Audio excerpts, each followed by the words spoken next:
Joining us now is Caleb Maupin, political analyst and journalist and founder of the Center for Political Innovation. Welcome to the show, Caleb. Sure. Glad to be here, as always. So we're looking at President Trump wooing the Crown Prince Mohammed bin Salman at the White House at the moment. He has said that Saudi Arabia and Israel should get top-of-the-line military technology, adding that Israel's aware and they're going to be very happy. Given long-standing concerns about maintaining Israel's qualitative military edge, how significant is this shift towards approving F-35 sales to Riyadh? Well, Saudi Arabia and the United States have a long-standing relationship, which is the USA buys lots of Saudi oil, and U.S. oil companies run the Saudi oil fields, and Saudi Arabia buys a huge amount of U.S. weaponry. And that relationship is pretty old. I mean, it goes back to the end of the Second World War. It was established by President Roosevelt. Saudi Arabia was given to the House of Saud by the Sykes-Picot Agreement at the end of World War I. And, that relationship exists, and that seems to be the basis of the two countries being close together. Now, Trump was really playing up the amount of money that Saudi Arabia was going to invest, kind of emphasizing that he was friendly with the King of Saudi Arabia and that it was on the basis of this friendship that it was going to be $1 trillion invested. That's Donald Trump being performative. That's Donald Trump marketing himself as the great deal maker. But this relationship is certainly not new. What is new is that when the relationship between Saudi Arabia and the United States was emphasized during Trump's first term, it was done on the basis of opposing Iran. The idea was that, Trump and the United States would help build an Arab NATO to oppose Iran. Now Iran and Saudi Arabia are getting along because of China has brought them both together. China buys a lot of oil from both countries. On top of that, at this point, Iran is seen as the main opponent of Israel. And Saudi Arabia, its population, they are very opposed to what Israel does. Saudi Arabia has denounced Israel, is a supporter of the Palestinians. So on that basis, the idea of the USA and Saudi Arabia getting together and possibly a reconciliation against Iran, that's just, that just doesn't, lay the basis. That's just not going to happen, right? At this point, Saudi Arabia is not positioning itself as an enemy of Iran. Right. He also said the Crown Prince Mohammed bin Salman reiterated that Saudi Arabia will join the Abraham Accords only with a clear path of a two-state solution. Do you view this as real leverage on the U.S. and Israel or more of diplomatic talking points? Well, the Abraham Accords are in which Muslim countries and Arab countries recognize Israel. And I don't see Saudi Arabia doing that anytime soon because they would lose their credibility as a major player in the Arab world. And that has been their position all along, that yes, if the Palestinians were given statehood, if there was justice for the Palestinians, at that point, yes, they would recognize Israel. That's not a new position on their part. That's always been their position. What was new is that in Trump's first term, we did see the United Arab Emirates, I believe Tunisia, was it Tunisia or Morocco? We saw a couple Muslim countries did diplomatically recognize Israel as part of the Abraham Accords. That was a really big deal. But that was basically done on the basis of, we need to get along with Israel to fight Iran. And now Iran and the Muslim world are not at odds with each other in the same way. So I just don't see the Abraham Accords expanding anytime soon. Trump announced that the U.S. will move forward with a civilian nuclear agreement with Saudi Arabia despite Israeli concerns. What safeguards would be necessary to ensure this program doesn't escalate regional proliferation risks? Well, Saudi Arabia wants nuclear power, and they've wanted that for a long time, and they have the right to it under the Nuclear Non-Proliferation Treaty. And I think the reason Trump is moving ahead on this is he'd rather have the nuclear power plants be built by America rather than Russia. Russia would be happy to build nuclear power plants in Saudi Arabia as well, and they've talked with Russia and negotiated that with Russia. And I think Trump is saying, look, if you're going to get nuclear power, which, yes, hypothetically could turn into a nuclear weapon. I mean, obviously, as Saudi Arabia is a signatory of the Nuclear Non-Proliferation Treaty, all their sites would have to be monitored by the International Atomic Energy Agency, et cetera. But I think Trump would prefer that nuclear power companies from America run Saudi Arabia's nuclear power sites rather than from Russia. And I think that's the issue here. is that, Israel has some concerns, but Saudi Arabia is generally an ally of the West in the region, right? They're not a country like Iran that comes out of an anti-colonial revolution. They're not like the Ba'athist countries that we previously saw. The Saudi government is a government that was basically, anointed by the British Empire. I mean, it was the British that basically gave the House of Saud and the Wahhabi wing of Islam that gave them control of the Arabian Peninsula.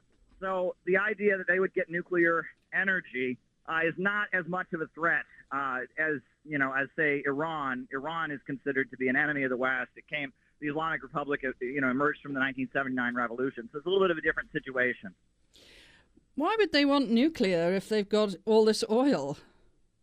Well, because they want to sell that oil, right? And also the oil markets are changing. Now with hydraulic fracking, the United States is not dependent on Saudi oil as they once were, and that's caused a bit of a crisis within Saudi Arabia. They realized that, at one point, Saudi Arabia, if they wanted to, they could do what they did in the late 70s, the OPEC boycott. They could, bring the USA to its knees, create an energy crisis. They can't do that now.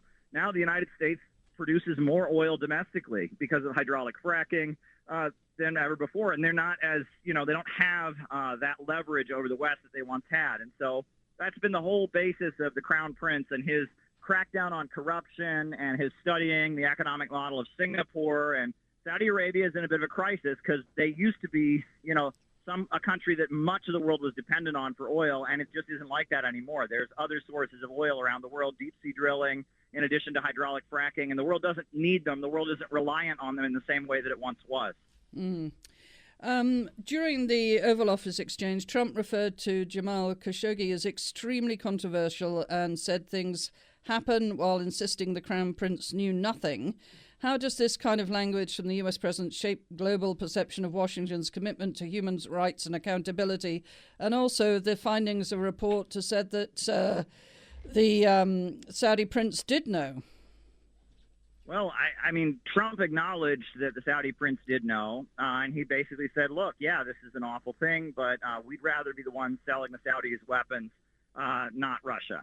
And they could buy their weapons from Russia, or they could buy their weapons from us, and that was what Trump acknowledged during his first term. The murder of Jamal Khashoggi is a pretty atrocious incident. There's no way around that. And the level of just kind of blatant honesty about economics being the driving force from the Trump administration was a bit shocking. But yeah, the USA, Saudi Arabia is an autocracy. Let's be real about it. They have no human rights there whatsoever. They have, everyone in the country is basically the property of the Saudi king. They don't have, the king is not elected. The king is basically, it's a hereditary title. There is like a kind of a council that like approves the passing on of the lineage, but it's very much a rubber stamp.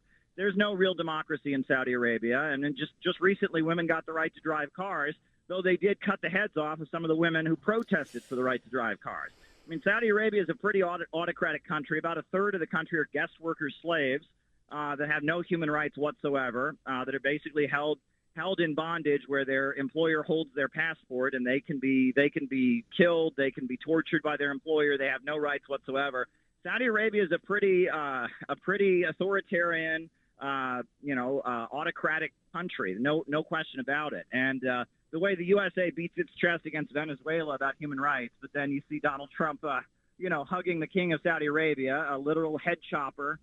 You have to look at this situation and say there's a lot of hypocrisy there.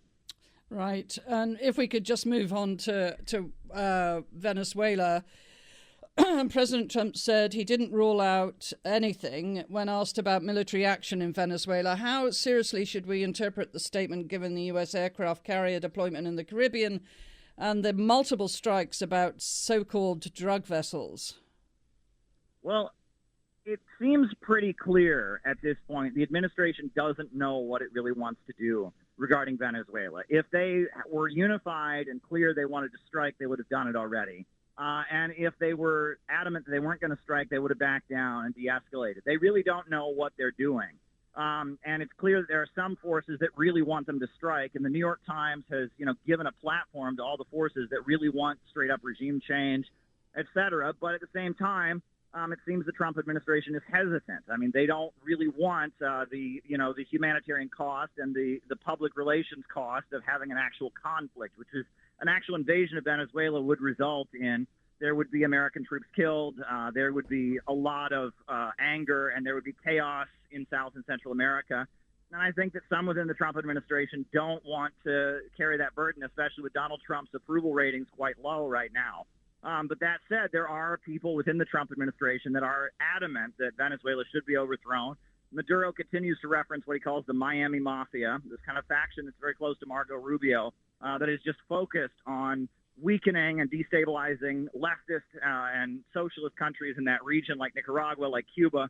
So the administration is torn. They don't really know what to do. I think probably there are negotiations going on at this moment.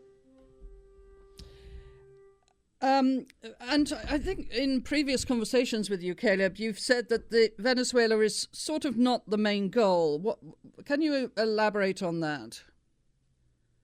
Well, I mean, at this point, Venezuela is a major oil-producing country in South America that is aligned with Russia and China, and they are selling oil in competition with Wall Street and London on the international markets, and they are an ally of Russia and China and the emerging, anti-imperialist bloc of countries, the BRICS countries. They're an ally of them in our hemisphere. And at this point, with rhetoric about drugs, which is crazy because there's all kinds of drugs all throughout the region, and Venezuela is very much a non-factor in the international drug trade. I mean, they may have a little bit of an issue, but comparatively speaking, they don't have anywhere near the problem that Ecuador has, for example, or that, that Colombia historically has had.